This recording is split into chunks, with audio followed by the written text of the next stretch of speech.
And welcome back, our dear viewers, as we are celebrating the Feast of Sacrifice. Let's now know about the feast and festivities and the occasions during the time of the ancient Egyptians with our prominent guest, Dr. Bessam الشماع, the Egyptologist and the lecturer in Egyptology. Hello, Bessam, and thank you for joining us. Thank you for having me. Thank you for joining us. Thank you very much. It was really funny because I was asking right off air if they had sheep back then. That's right, yes. The pharaohs and... That was a funny comment. that was a hilarious question in the first place. So, but tell me, I mean, tell us about the oldest festivities that ever took place in the Egyptian pharaohs' history. Okay, this is a great chance actually to say and to confirm to everybody that the ancient Egyptians were not people, Book of the Dead, tombs, obelisks, and pyramids. That was not the case, even though most of the documentaries and most of the books and everything shows you that these people were just busy. They wake up, they build pyramids, and they are writing in the Book of the Dead, talking about death all the time. This is not the case at all. As a matter of fact, this business of the Valley of the Kings, the Valley of the Queens, Valley of the Nobles, Valley of the Workers, these are dealing with people with very high caliber in the society. Very high caliber socially, intellectually, if you like, and financially. But when you talk about everybody, the man who's the street man, the street woman, in ancient Egypt, they were people who were fun-loving, they were joke-loving, they invented hilarious jokes. So the sense of humor of Egyptians comes back all the way in the genes. It's in the genes. In our genes, and even more, for the reason is that if I tell you now a joke in Maspero, right, that would be a normal, natural thing to happen. But if I tell you a joke in a tomb, that means you really have sense of humor, because you're talking about tomb. This is a place for burial, and you can actually see jokes carved on the walls. The tomb. Oh yes, and funny stories that happened, and also some of those happy stories are telling you they were making jokes while they are preparing for their burial. The business is that all those jokes are giving you something at the end. They are the words of wisdom. They are the stories of, similar to stories of Goha and others. These are the people who are telling you something funny, but at the end of the movie, it will tell you something. It will give you an advice for life. So festivities, of course, ancient Egyptians loved festivities. Their life was about festivities. They feasted their eyes on the river Nile, on the greenery, on the palm trees. And one of the things that we learned from Thutmose III, or Jehothmus III, as it's properly pronounced, is that Egypt, during his reign, we're talking here 1400s BC, 1400s BC, Egypt enjoyed 54 feasts a year. Oh my God. Annually, you were celebrating one day, your grandpas and grandmas were celebrating a good 54 feasts a year. Interesting. That would be interesting, since we are having holidays and people will not go to I mean, maybe if you take into consideration the year is 12 months as it is today. Remember, this is like something really far back in time. But here is another interesting statistic you would like, is that from Thutmose III all the way until Ramesses III, so some years between them, then we learned from Ramesses III in Medinet Habu, an amazing, stunning temple in the west bank of Luxor, and to whom I tell a message to everybody: if you did not go to the Medinet Habu temple in the west bank of Luxor, you did not see an ancient Egyptian monument. I don't care, you see Luxor, you see Karnak. Habu? I'm talking about Medinet Habu on the west bank of Luxor, not far away from the Valley of the Kings or the Valley of the Queens. So there we had a text that Ramesses III is telling us this time that Egypt is celebrating 60 feasts a year, 60. So from Thutmose III to Ramesses III, you kind of increased the number of your feasts. But on what basis were the feasts? I mean, the only exactly. I mean, I'm sorry for that. I know there's the Shem Nissim where you eat fisir, and then also you can tell us about the relation between the feasts and the food. In those, of course, all the time. Yes, all exactly. Time. Food is feast, feast is food. That is not only in Egypt; it's in all civilizations. Till today, when I was in the United States, every meeting is let's have it on lunch, let's have it on dinner, let's have. So food has its own importance since the ancient Egyptian times. Oh yes, and I'll tell you that there were two types of feasts in ancient Egypt. One is the festivities that took place in the temples, and that's not for us. That's for royalty, that's for noble people, that will be for the courtiers, there will be the priests, how is that possible? because it's inside the temple, And inside the what Closed. happens inside the temple Stays inside the temple. It does not go out. You and myself will be outside the walls of the temple celebrating if we like. We can participate with the boat of the deity passing by on the river Nile. So we are waving bye-bye with all our beautiful leaves and palm leaves and everything, and we're celebrating and chanting and clapping. What were these That is occasions, so much Bassam? happening nowadays. It's really Yes, but amazing. You know what's Well, interesting not with is leaves, the but I mean, biggest, it's the same point. Yeah, because the big numbers, we are well known of big numbers in our feasts. Like for example, today you go to the zoo, and they will tell you 250,000 Egyptians visit the zoo in the first 2 hours of the morning. We move in groups, we do. And that is another thing that happened in ancient Egypt as well. Even though in ancient Egypt we're talking 3 to 4 million people, and today we're talking 85 million, but still you moved in big groups. For example, Herodotus is telling us in his second book, you know Herodotus wrote 9 books. The second book of Herodotus, he wrote about Egypt, all about Egypt. So he's mentioning to us an amazing feast that took place in Sharqiya, in the beautiful Zaqaziq in Sharqiya Governorate. And there in Zaqaziq, there is a place called Tall Basta. And in Tall Basta, if you go today to Tall Basta in Zaqaziq, it's very easy to reach. It's on the main road, so you cannot miss it. Vast area of dilapidated temple. And a huge, gigantic princess of the Ramesside era standing, being excavated in the area there. She's one of the daughters of Ramesses II. But this temple was dedicated to the cat. The cat? And cat in ancient Egypt were 2 types. The divine cat, and that's in the temples as we said. The black statues of the cat Yeah, that the you all know famous- about, the famous famous ones. You go to the British Museum, you go to any of the museums, it's always there. And her name was Bastet. And Bastet. that's what, exactly.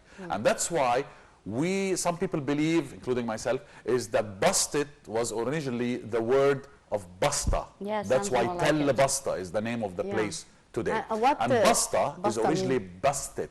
And there, Bisset. So it's and a cat. Bissa. Oh my God. Exactly.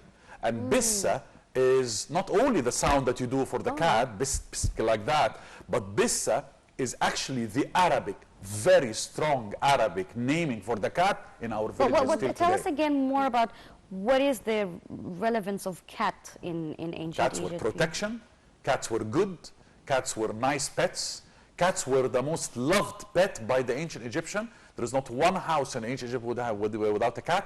And Herodotus is telling us that if a fire took place in the house of the Egyptian, the first thing he goes in to save is his cat. Oh my God. Wow. Why The did the historians, they loved it cats because it was have this importance? because it was protection, it is nice, it's soft. It's exactly the same idea of people who love pets today. Now, they also, in their mythology, there was a kind of do you know the orange cat, the famous orange cat, you know, the orange Yeah. color cat with the lines in white and orange, it's still running in the streets of Cairo today and in Egypt? That was exactly, but healthy. The difference is that in ancient Egypt, she was healthy. She was being fed properly back then. Yes, exactly. She was depicted and she was drawn on the tombs a lot. Now, she is not busted. This is why I'm telling you the different types of cats for festivities. She was the sun. She was the emblem. That cat was the symbol of the sun, of the solar disk. And she was always depicted and drawn with a knife in her hand. And with that knife, she's slaughtering from the neck a snake. That is a very famous repeated scene in our The tombs. cat slaughtering a snake. Oh yes, with a knife. And blood Is that coming true, out. or does it mean And- something? I mean, definitely means something. And cats Ancient not Egypt- holding Egypt knives is and start symbolic in slaughtering ancient snakes. Come on, that didn't take place back in the Pharaoh's time. Exactly. So the cat was the sun. The sun is good. The sun is Ra.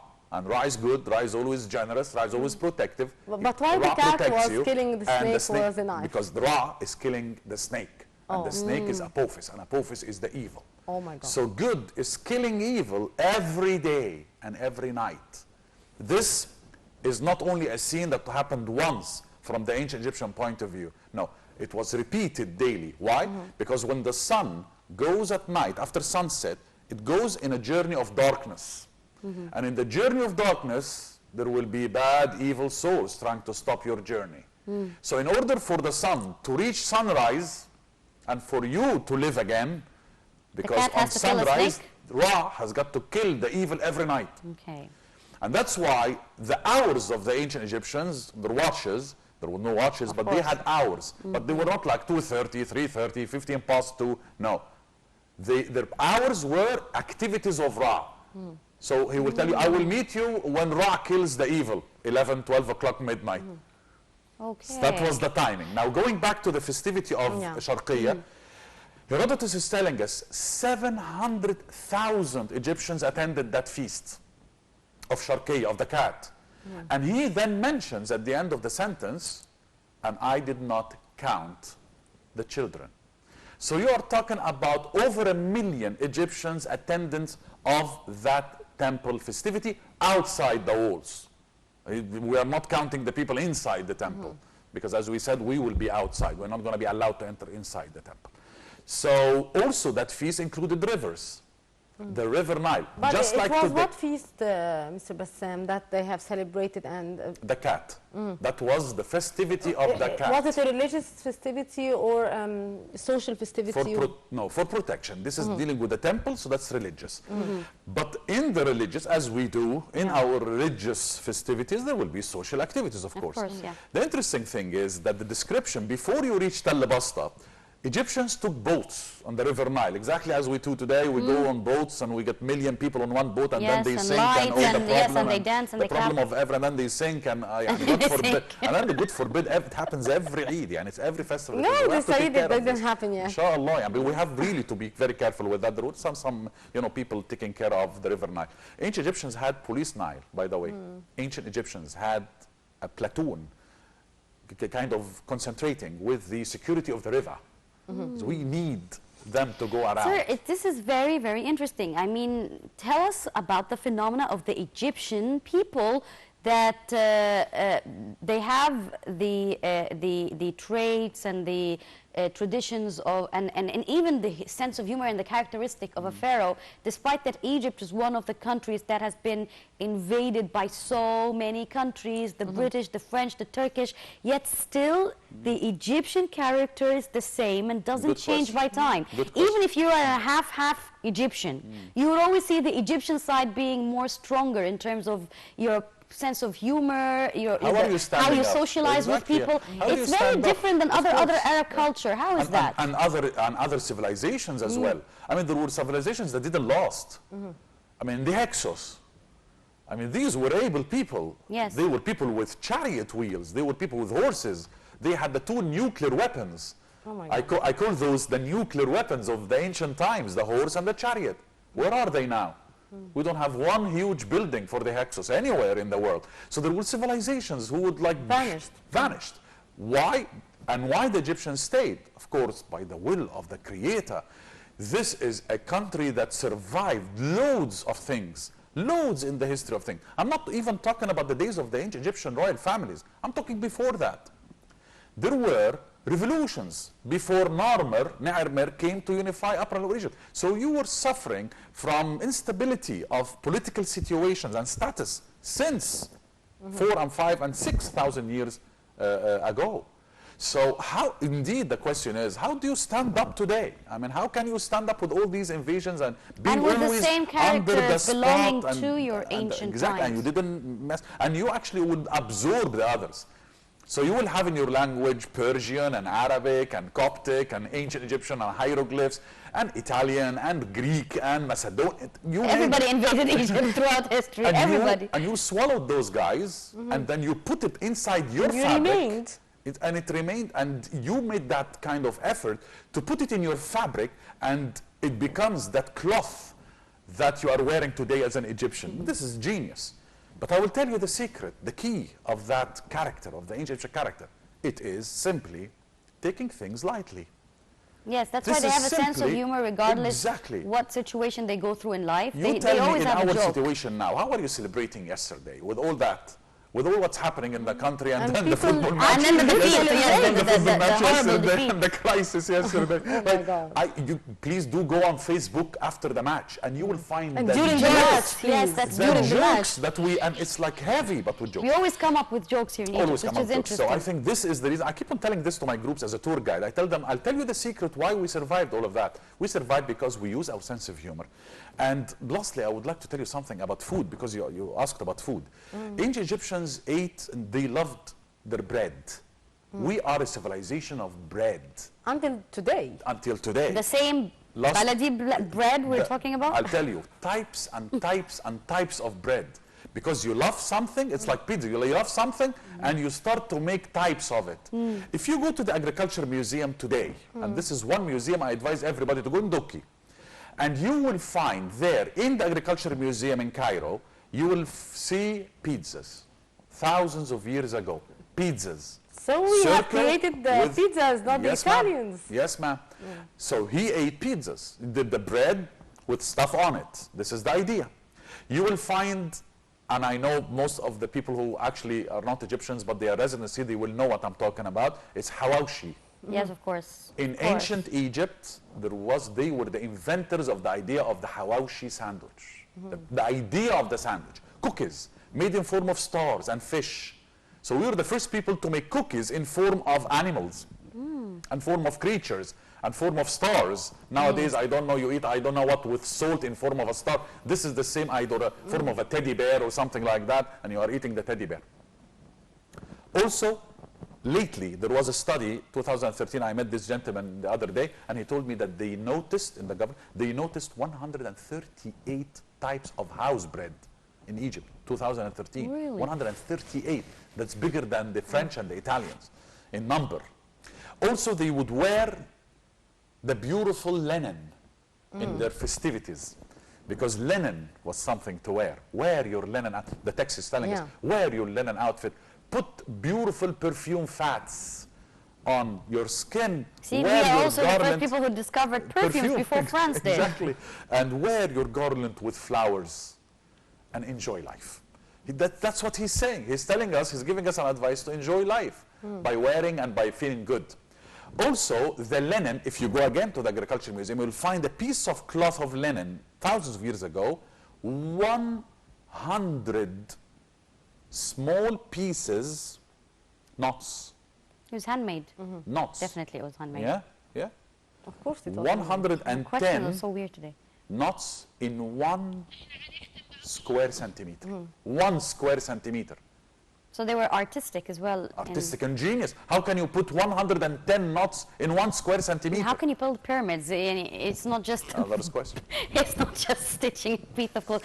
It's always a pleasure having an interview with you, sir, because you give me so much idea about a country I've been living in for very, very long years and yet know nothing about its beauty. But it was a very, very interesting interview. Mr. Bassam الشماع, thank you for joining us, and we will have more to discuss with you next Wednesday, God's willing. And happy feast. Happy feast to you, my dear. Thank you, Yasmin. Thank you, Majesty. And thank you, our dear viewers. And please stay tuned for more of our programs on Nile TV.